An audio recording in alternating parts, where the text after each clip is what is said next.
The sea is dark before dawn. Beyond the surf, a natural harbour sleeps beneath a crown of volcanic ridges. For decades, freighters have come and gone here, passing warehouses, piers, and quiet colonial streets. Then the war arrived, and the harbour learned a new language: the rhythm of engines, the whistle of sirens, the concussive echo of explosions. The place is called Rabaul, on New Britain. In time, it would be spoken of as a fortress, not because it could not be bombarded, but because it could not be taken. By early 1943, the town and the ridgelines above it have been reshaped by a single idea: endurance. Caves and galleries burrow into soft volcanic rock. Ammunition bunkers vanish behind camouflage. Runways cut through the green. Thousands of troops move like shadows between revetments. Rabaul becomes a symbol of reach and resolve. An outpost that projects power across the South Pacific and defies the logic of direct assault. This is the story of how the Allies chose not to storm that fortress, but to remove its meaning inch by inch until only silence remained. Long before war maps were drawn across the Pacific, Rabaul's harbour made it useful. Its natural shape, ringed by hills, offered shelter. Its position near the Bismarck Sea and the Solomon Chain made it a stepping stone between empires and outposts. Traders, missionaries, administrators, and labourers passed through. Life at the edge of the world felt remote, but connected. When conflict spread in 1941 and 1942, Rabaul's geography dictated its fate. A port that services trade can also service airfields and anchorages. A town that receives cargo can receive supplies for war. The same calm waters that had welcomed merchant hulls could shelter warships and transports. Geography is a quiet strategist, and Rabaul listened. In early 1942, Japanese forces arrived with decisive speed. The town fell, and a transformation began. Engineers extended airstrips at Lakunai and Vunakanau, opened new fields at Tobera, and threaded roads through jungle to connect depots and dispersal bays. Fuel tanks were protected, signals nets rewired, harbour defences strengthened, tunnels multiplied, galleries widened, gun positions masked under foliage. The volcano became a vault. Rabaul's role grew with each week. It supported operations toward New Guinea. It watched the Solomons. It supported naval aircraft and land-based squadrons. At times, it held well over 100,000 personnel, ground units, construction troops, air staff, naval detachments, and labour details. The garrison learned to live underground as easily as above. To Allied crews, Rabaul became a phrase said with respect and caution. To Japanese planners, it was a cornerstone. To the men assigned there, it became a world unto itself, bounded by sea and by assignment. As the Allies recovered from the shocks of 1942, they looked for leverage rather than repetition. The early island battles had been costly. The Pacific was too vast for a single line of advance. Instead, two great movements would converge, one from the Southwest Pacific under General Douglas MacArthur, another across the Central Pacific under Admiral Chester Nimitz. Between these axes lay the web of Japanese bases, and at the centre of that web stood Rabaul. Allied staff considered options. A direct assault promised a bitter struggle and large losses. Bombardment alone would not occupy airfields. Blockade required reach. But industrial momentum in the United States and hard-earned field experience in Australia and New Guinea began to change the balance. New aircraft arrived. New ships commissioned. Training improved. Intelligence sharpened. The question shifted from whether Rabaul could be attacked to whether it must be. In August 1943, at the Quebec Conference, Allied leaders took stock. Strategy is not only about striking the strongest point, it is about shaping the field so that the strongest point loses its purpose. The combined chiefs of staff endorsed an approach that would come to define the next phase: bypass. Rabaul would not be ignored, it would be encircled. Surrounding islands would be seized, airfields moved forward, sea lanes severed. The fortress would be denied the air and the water it needed to function. The operation that gathered these moves under one design was named Cartwheel. Bypassing a fortress is an act of discipline. It accepts that strength can be neutralized by isolation. It wagers that time, pressure, and distance can do what a frontal assault would do at far greater cost. It requires coordination on a scale measured not only in ships and aircraft, but in patience. Cartwheel unfolded as a sequence of steps, each designed to compress Rabaul's world. As Allied forces advanced up the New Guinea coast and through the Solomons, they sought airfields close enough to strike Rabaul by day and by night, and to escort those strikes with fighters. Bombers methodically targeted runways, fuel, docks, shipping, and the air arm that defended them. Naval patrols and submarines tightened the ring at sea. The Allies did not merely add pressure, they moved the fulcrum.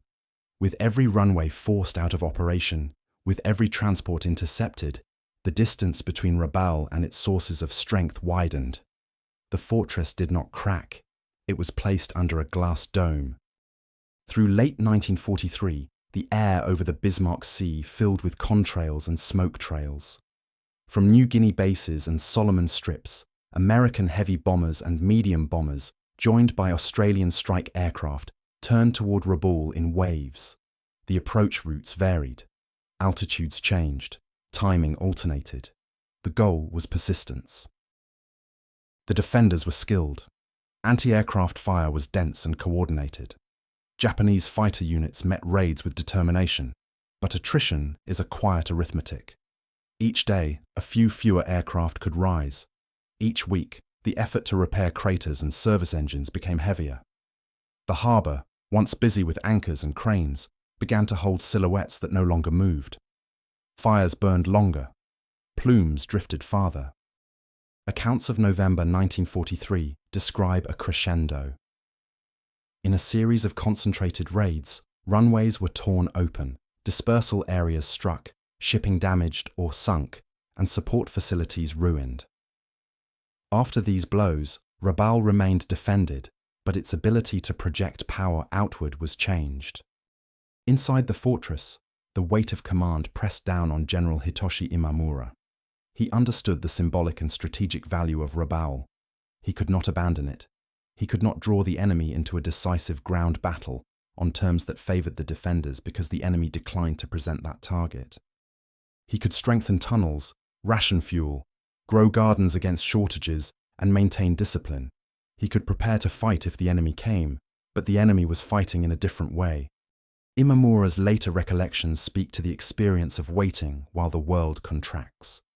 The sea lanes narrowed, communications thinned, the fortress endured, but each month it existed more for itself than for the wider strategy that had originally given it purpose.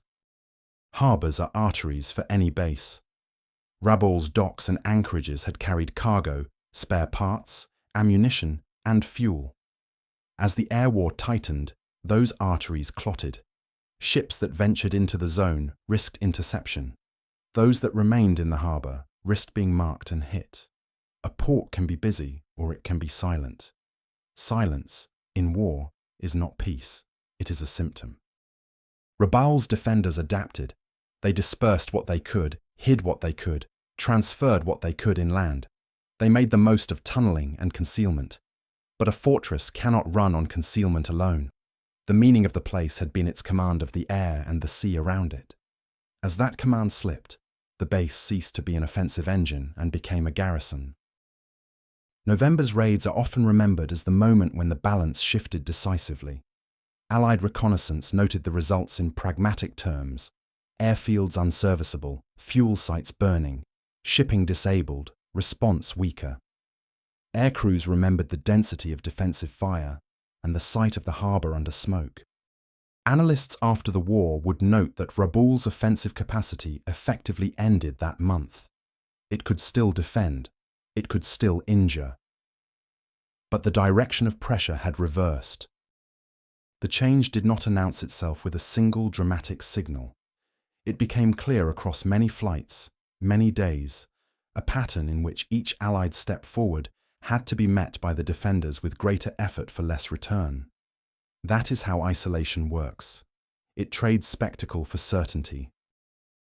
When a base is cut off but not stormed, a different rhythm forms. Rationing becomes a shared discipline. Repairs are constant. Medical improvisation becomes routine. A military town turns inward. In Rabaul, the galleries that hid guns also became dormitories and clinics. The ridgelines that once offered commanding views became places to listen. Units drilled, maintained weapons, and prepared for a landing that never came. Gardens appeared in cleared patches of soil. Foraging patrols learned the paths between caves and the thin farms at the edge of the jungle. There were rituals, there were news bulletins, there were attempts to preserve normality. But isolation has a sound. It is the absence of heavy traffic in the harbour, the absence of the constant engine noise overhead from friendly flights, the absence of outgoing convoys. That sound grew louder as the months passed. Beyond the air raids, the sea around New Britain changed hands in function, if not in flags. Allied patrol aircraft searched for wakes. Submarines kept watch for convoys. Surface strike groups hit when opportunity presented. The geography that had made Rabaul valuable also made it containable. Ships still moved, but fewer arrived and fewer departed. The harbour's role as a link in a chain thinned.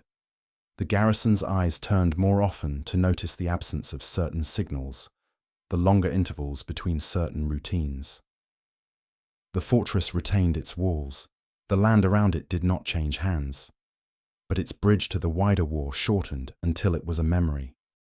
As 1944 unfolded, the Pacific widened for the Allies and narrowed for Japan. The concentration of air and sea power across the theatre changed the character of engagements. Across the Central Pacific, carrier task forces struck and moved, seized and built, creating new platforms that could reach farther each month. In the Southwest Pacific, bases stepped forward along the coastlines in a patient dance. Each move made Rabaul smaller, not on a map, but in relevance. Strategists call this economy of force, applying the right pressure in the right places so that the enemy's strongest points become stranded. Rabaul's garrison was not beaten in the streets. It was left in place while the lanes that gave it purpose were methodically closed. Histories sometimes measure success by the battles fought. There is another measure: the battles avoided. A direct assault on Rabaul would have required a fleet of landing craft, weeks of fire, months of grinding advance. The price would have been high. The decision to isolate rather than invade did not mean there was no cost.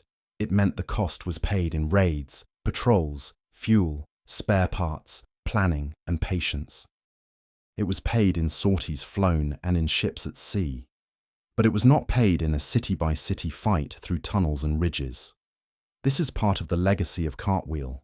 It is a case study in how to end a fortress by removing the reason for its existence, not by tearing down every wall. By late 1944, the reality inside Rabaul was clear to everyone there.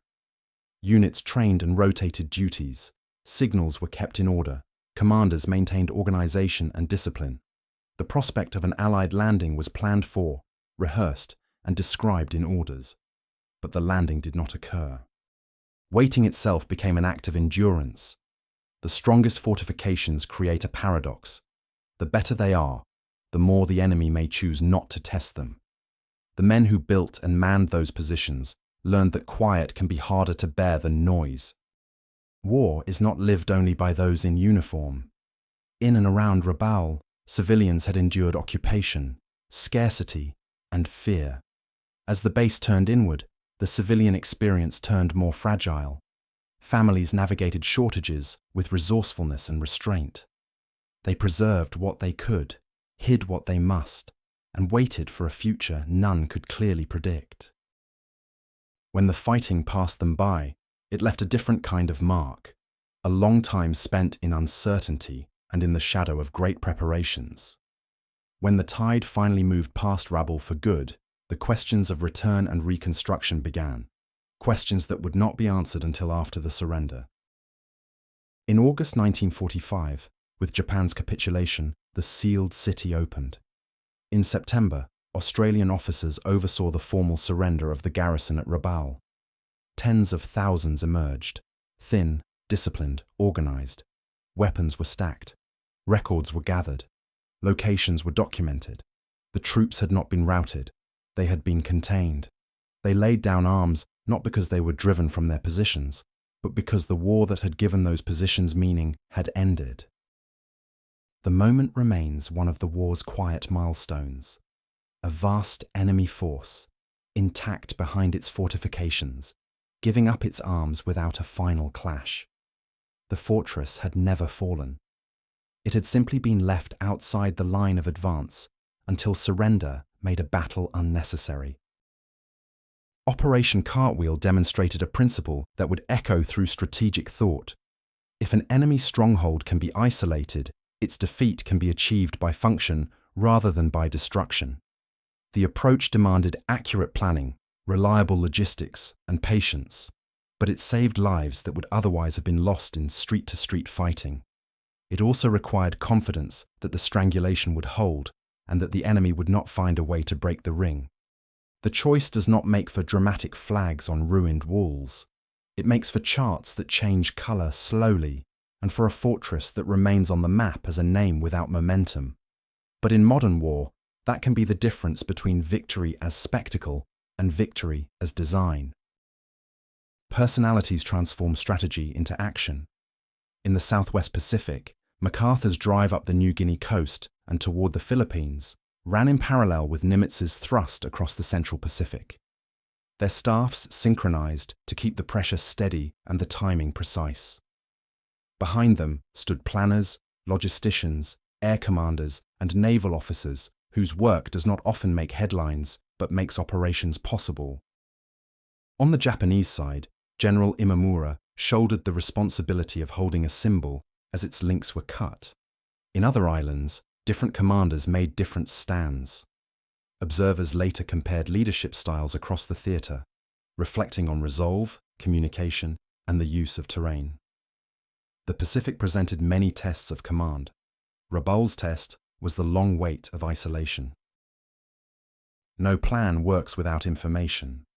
Reconnaissance flights measured runway damage. Reports tracked shipping. Radio intelligence mapped patterns of movement. Observers assembled the mosaic piece by piece. Intelligence did not remove uncertainty. It managed it. The result was a campaign calibrated to push Rabaul into irrelevance without waking a storm that could not be controlled. Perception mattered as well. The defenders had to believe a landing might come at any time. The attackers had to remain confident that it did not need to.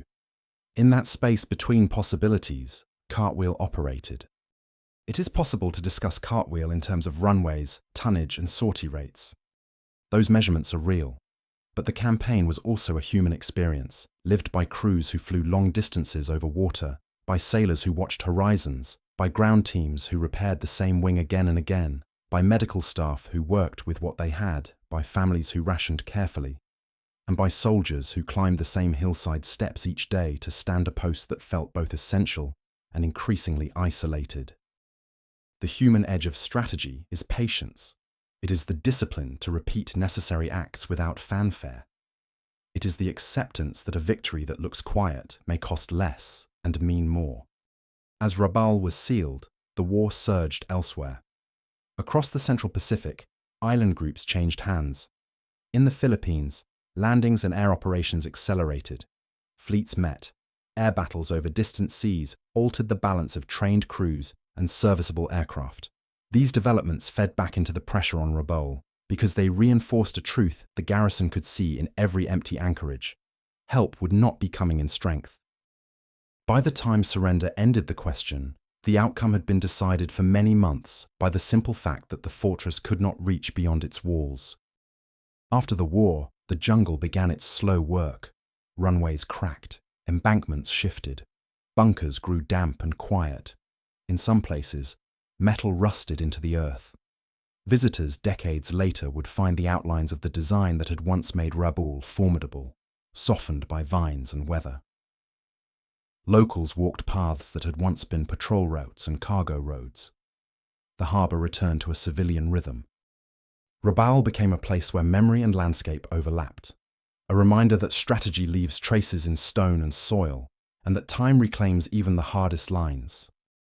Long after operations ended, stories continued. Families repeated fragments of letters. Veterans recalled flights over water and the first glimpse of the harbour under smoke. Residents spoke of days when the sky was busy and nights when it was quiet. Among the men who served in isolated outposts, some carried the habit of vigilance into peacetime.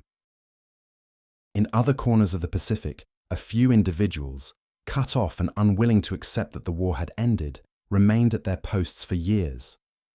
Their persistence reflected a different lesson about endurance and belief. These stories do not change the numbers. They give them meaning. Rabaul's walls stood through the war. The tunnels were not cleared by assault. The ridgelines were not stormed in a final, desperate climb. The harbour was not taken by landing craft. And yet, the fortress was defeated. Its defeat came not in banners raised over its centre, but in the quiet certainty that it no longer mattered to the enemy's path.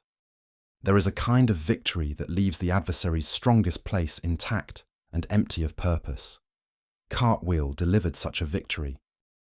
The Pacific War was a tapestry of terrible costs and narrow calculations, of courage and error, of storms at sea and long stretches of waiting. Rabaul sits within that tapestry as a dark, intricate knot, a fortress so strong that it taught its enemies to win by removing its relevance. The men who built it and garrisoned it learned lessons about duty in isolation. The men who flew against it and sealed it learned lessons about patience and design.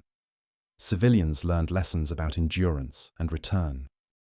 Today, if one stands near the harbour at first light, the hills still hold their silhouette, and the water still lies calm. The world has changed, but the shape of the land remembers. Somewhere beneath the trees, concrete rooms remain cool and empty. Somewhere along the shore, stones warmed by the sun remember footsteps from another time. The fortress that never fell became a lesson in how a war can end without a final charge. That is the story of Rabaul, the stronghold the Allies chose not to storm, made powerless not by the collapse of its walls, but by the collapse of its purpose.